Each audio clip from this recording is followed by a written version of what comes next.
Hi everyone. So today we're going to take a look at C clauses in French and how they work. They're kind of fun because you can actually now start to really express things that you'd want to say on a daily basis.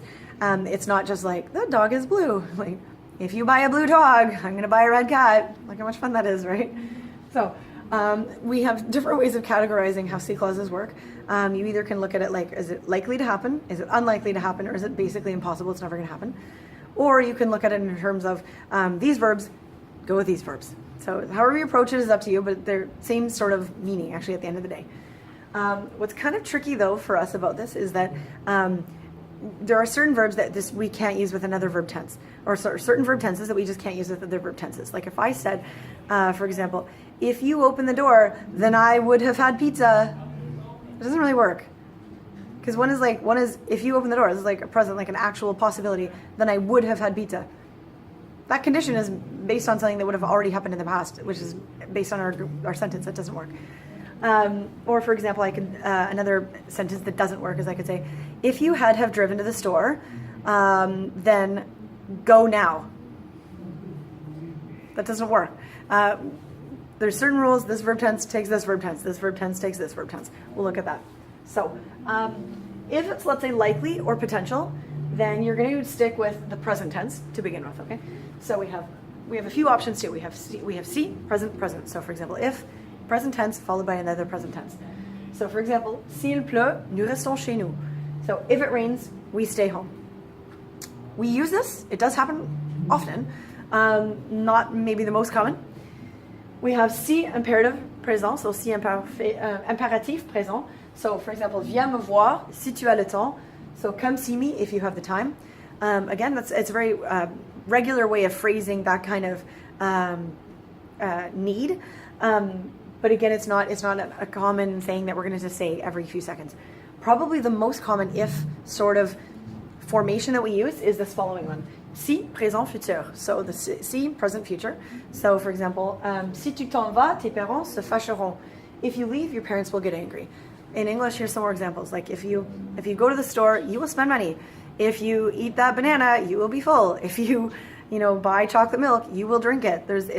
We like the idea of if your action happens in the present tense, there's going to be a later consequence, which is typically what this is. And it's not even like a bad consequence. It's like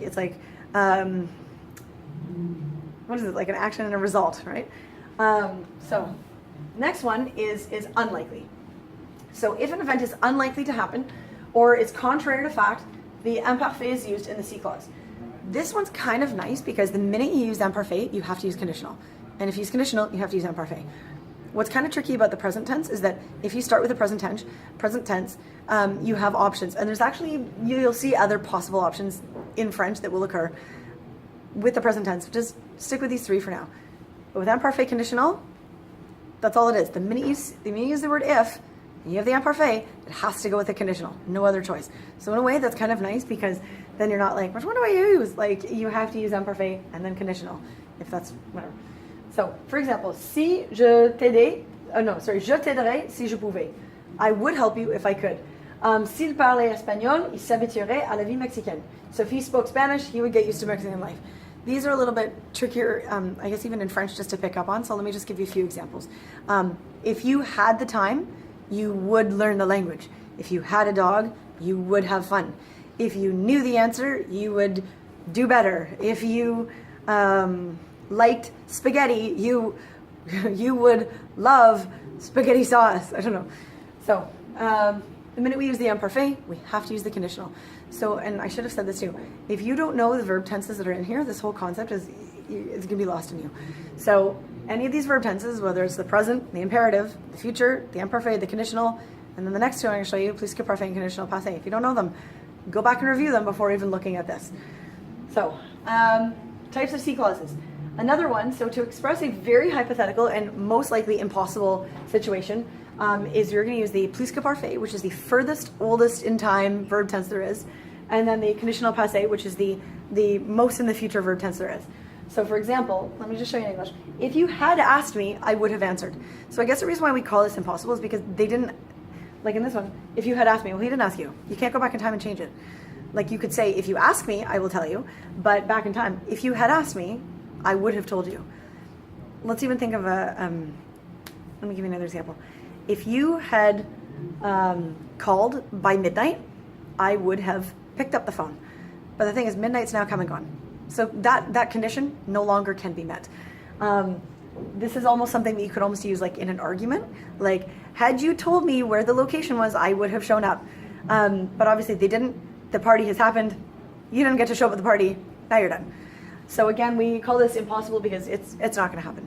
So again, these are C clauses. It's in theory a very basic idea, but it involves a lot of previous knowledge in order to make this this basic idea happen. It's not even really that basic. But so again, the word see means if. The word see can be at the beginning of the sentence. It can be at the middle of the sentence. It can't be at the end. Like you can't say, you go to the store, you'll spend money if. That doesn't work, even in English. So in French, you can say like, if you go to the store, you will spend money, or you go to the store, no, if you will spend money if you go to the store. So if can be at the beginning, it can be at the middle, not at the end. If you use the present tense, you have a few choices, but the most common ones are, if you use the present, you can also use the present, you can use the imperative, or the future. Try and stick with those ones. The next one, imperfect and conditional. And again, they're interchangeable. You can have conditional and parfait, non-parfait conditional, totally up to you. But the minute you use one, you have to use the other. It's like a little bit of a trigger. You should be triggered once you see the one. You gotta use the other one. And then finally, C, plus que parfait, and then conditional passé. More rare. It still happens, still fairly common, but it's still, I shouldn't say common and then say rare. That doesn't make some sense, but it still happens. It's not like something you're never going to see, you're never going to hear. So anyways, those are your C clauses, and I hope that helps. Thanks.